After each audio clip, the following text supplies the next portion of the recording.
तो हेलो दोस्तों, कैसे हो आप सब। आशा करता हूँ कि आप सब ठीक होंगे। अगर आपने मेरे चैनल को अब तक सब्सक्राइब नहीं किया है तो मेरी आपसे रिक्वेस्ट है कि जल्दी से जाके सब्सक्राइब कर दो। और जिस किसी ने भी इस एनीमे का पहला सीजन नहीं देखा है तो मैं डिस्क्रिप्शन में लिंक डाल दूंगा, तो आप जाके पहले वो देख लेना। और आज हम इस एनीमे का सेकंड एपिसोड देखेंगे, तो चलिए बिना देरी करे हुए शुरू करते हैं। इस एपिसोड की शुरुआत हम इस एक्ट्रेस सैंडी को देखते हैं जो कि जांग को एक अलग सी दुनिया में ले आती है। हम देखते हैं कि इस दुनिया में ये मछली, कुत्ते, बिल्ली सभी जानवर हवा में उड़ रहे होते हैं। ये देखकर जांग पूरी तरह से कंफ्यूज हो चुका होता है और मनी मन में सोच रहा होता है कि आखिरकार ये क्या चल रहा है, आखिरकार ये जानवर हवा में कैसे उड़ सकते हैं। तभी हम देखते हैं कि वहाँ पर ये अप्सरा आ जाती है और जांग के मजे लेने लगती है और उसे कहती है कि हवा में उड़कर कैसा लग रहा है। ये सुनकर तो जांग पूरी तरह से उस पर भड़क जाता है और उसे कहने लगता है कि यहाँ मैं मरने वाला हूँ और तुम्हें मजाक सूझ रहा है। इस पर फिर ये अप्सरा जांग से कहती है कि तुम चिंता मत करो, ये दुनिया सिर्फ सैंडी की इमेजिनेशन है, इसलिए तुम चिंता मत करो, तुम बिल्कुल भी नहीं मरोगे। तभी जांग सैंडी से पूछने लगता है कि सैंडी, आपने मेरे क्वेश्चन का आंसर नहीं दिया, आखिरकार हम दोनों के बीच में क्या रिश्ता है। इस पर फिर सैंडी जियांग से कहने लगता है कि जियांग,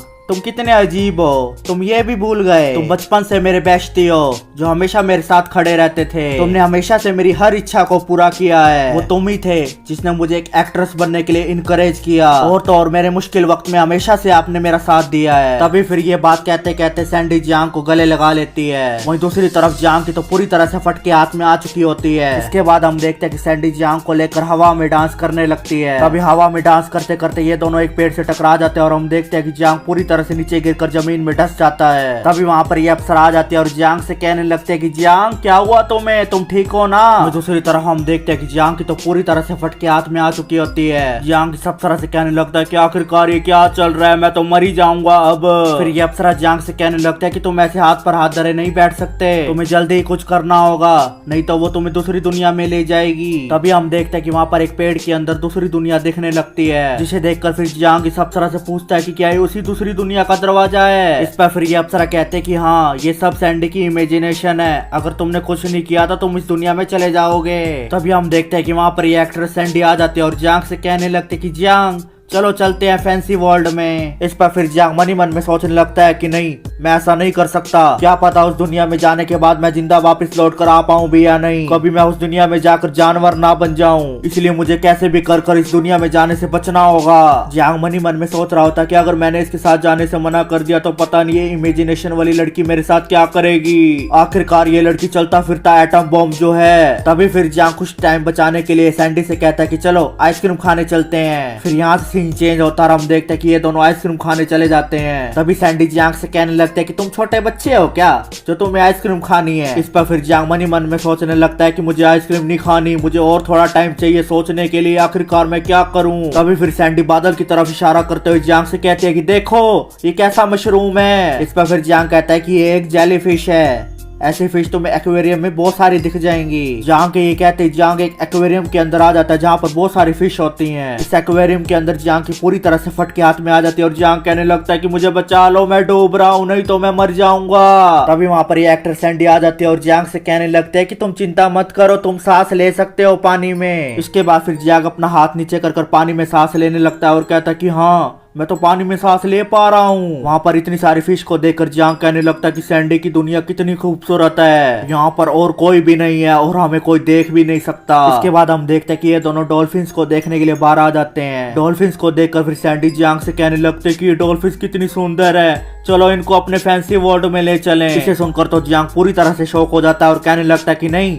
हम ऐसा नहीं कर सकते। उधर देखो, डॉल्फिन्स की देखभाल करने के लिए हमेशा एक बंदा उसके साथ होता है। डॉल्फिन्स इन बंदों को अपनी माँ के रूप में देखती हैं। तुम एक माँ और उसके बच्चे को एक दूसरे से अलग नहीं कर सकती। इस पर फिर ये सैंडी कहती है कि ठीक है, मैं इन डॉल्फिन्स की माँ बन जाती हूँ, मैं एक माँ की तरह इनकी केयर करूंगी। ये कहते ही सैंडी इन डॉल्फिन्स के पास जाने लगती है। तभी जियांग इसका हाथ पकड़ लेता है। जियांग सैंडी से कहता है कि तुम इतनी मतलबी कैसे हो सकती हो, वो लोग इन डॉल्फिन्स की उनके बचपन से केयर कर रहे हैं, तुम उनको ऐसे अलग नहीं कर सकती। ये सुनकर सैंडी पूरी तरह से सैड हो जाती है और मनी मन में सोचने लगते है कि शायद जियांग मेरे साथ फैंसी वर्ल्ड में नहीं जाना चाहता। फिर सैंडी जियांग से पूछने लगते है कि क्या तुम मेरे साथ फैंसी वर्ल्ड में नहीं जाओगे, रहने दो, मैं अकेली चली जाऊंगी, मैं तुम्हें फोर्स नहीं करूंगी। तभी हम देखते हैं कि वहाँ पर ये दुनिया चेंज होने लगती है और ये एक्वेरियम पूरी तरह से टूटने लगता है। ये देखकर जियांग पूरी तरह से शॉक हो जाता है और कहने लगता है कि सैंडी की दुनिया अपने रंग खो रही है, क्या ये सब मेरी वजह से हो रहा है क्या? अभी जियांग पीछे से सैंडी को आवाज लगाता है और उसे कहता है कि रुको, हम कल चलेंगे फैंसी वर्ल्ड में। ये सुनकर सैंडी पूरी तरह से खुश हो जाती है। फिर यहाँ से सीन चेंज होता है और हम देखते हैं कि जियांग अपनी असली दुनिया में आ चुका होता है। यहाँ पर ये अप्सरा जियांग से कहती है कि तुमने उसको क्यों कह दिया कि तुम उसके साथ कल फैंसी वर्ल्ड में जाओगे? क्या आपको लगता है कि सोने के बाद सैंडी सब कुछ भूल जाएगी? ये अप्सरा जियांग से कहती है कि आप ऐसा नहीं कर सकते, आप उसके साथ फैंसी वर्ल्ड में नहीं जा सकते।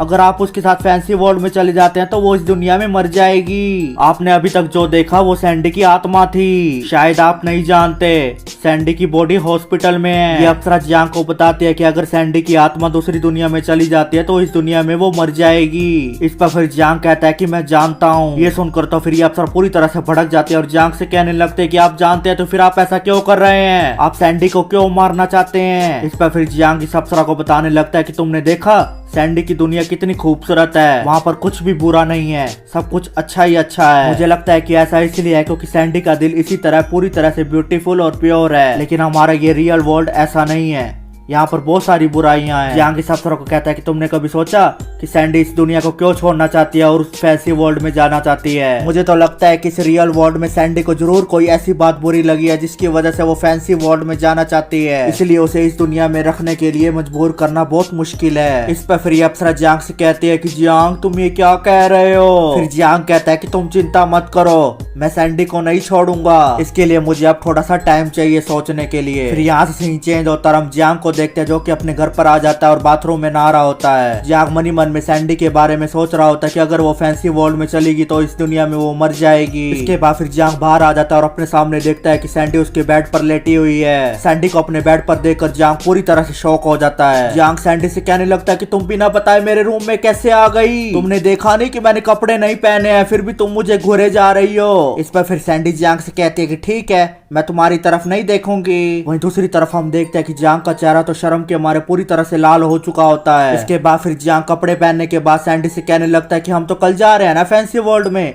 तुम आज क्यों आ गई मेरे घर पे? फिर सैंडी जियांग से कहती है कि मैं तुम्हें एक गिफ्ट देने आई हूँ, मैंने तुम्हारे लिए एक सॉन्ग लिखा है जिसकी सीडी मैं तुम्हें देना चाहती हूँ। फिर जियांग सैंडी से कहने लगता है कि ये गिफ्ट बहुत कीमती है, मैं इसे नहीं ले सकता। इस पर फिर सैंडी जियांग से कहते हैं कि मैं इस गिफ्ट को वापस नहीं लूंगी। ये कहते ही सैंडी वहाँ से जाने लगती है और जाते जाते जियांग से कहती है कि मैं तुम्हारे लिए फैंसी वर्ल्ड में बहुत सारे सॉन्ग लिखूंगी। तभी वहाँ पर ये अप्सरा आ जाती है और जियांग से कहने लगते हैं कि जियांग तुमने अब क्या सोचा, सैंडी को कैसे रोकना है फैंसी वर्ल्ड में जाने से? इस पर फिर जियांग इस अप्सरा से कहता है कि क्या तुम सच में सैंडी की जान बचाना चाहती हो? तभी फिर ये अप्सरा कहते हैं कि हाँ, इंसानों की मदद करना हमारा मेन मिशन है। जियांग प्लीज कोई रास्ता सोचो, हमें किसी भी हाल में सैंडी की जान बचानी होगी। इस पर फिर जियांग कहता है कि हाँ, मेरे पास एक आइडिया है, लेकिन ये आइडिया तुम्हारे यानी परियों के रूल्स के बिल्कुल अपोजिट है, और तो और मुझे ये डर भी है कि ये आइडिया आपको चोट भी पहुंचा सकता है। इस पर फिर अप्सरा कहती है कि ठीक है, अगर इस आइडिया से सैंडी और आपकी प्रॉब्लम का सोल्यूशन मिलता है तो मुझे कोई प्रॉब्लम नहीं है। इसके बाद फिर यहाँ से सीन चेंज होता है, हम उसी पेड़ को देखते हैं जिसमें दरवाजा लगा होता है फैंसी वर्ल्ड में जाने का। हम देखते हैं कि सैंडी इस फैंसी वर्ल्ड में जाने ही लगती है कि जियांग उसको पीछे से आवाज मार लेता है। सैंडी जियांग से कहती है कि मुझे पता था कि आप मेरे साथ जरूर चलेंगे फैंसी वर्ल्ड में। तभी फिर जियांग सैंडी से कहता है कि मैं नहीं जा सकता फैंसी वर्ल्ड में,